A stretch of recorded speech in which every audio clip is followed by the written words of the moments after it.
I missed the opening night of Fun Home, the off-Broadway musical adapted from a graphic memoir I had published 7 years earlier. Due to a scheduling conflict, I found myself in a hotel in rural Ohio, repeatedly refreshing the New York Times theater page. I was just as glad to be in Ohio that night. It was familiar. Growing up in Pennsylvania, New York City had always been a distant beacon. I had ceded any creative control over the play.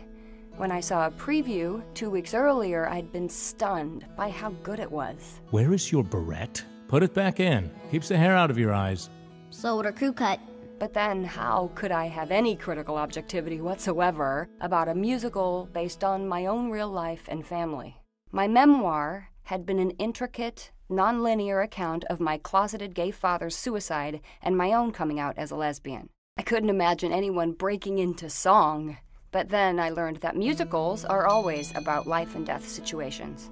You didn't notice her at first, but I saw her the moment she walked in. She was an old school butch.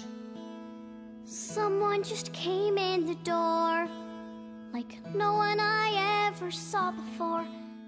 And here we were, singing. One of my earliest childhood memories had become a lesbian anthem.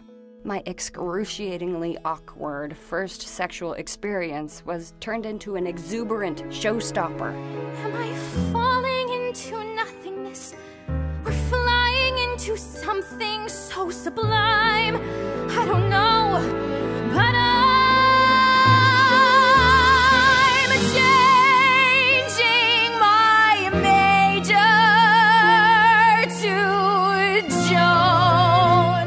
My mother, who had been a vague character in my book, was fleshed out with a devastating song about the toll of sacrifice. Days and days and days, that's how it happens. And the moment my father steps in front of the truck is a raw, dissonant revelation. My real mother had been ambivalent about my book and was even more so about the musical. She was passionate about the theater. I learned from her the Times review meant life or death for a play. The show spent years in development. Mom died 5 months before it opened. I was never really invested in her seeing it. I knew it would have been too painful for her in many different ways. But how I wish she could have seen the review. It was a startling, unqualified rave. My parents, who had met, as it happened, in a play, would get to go on living in one.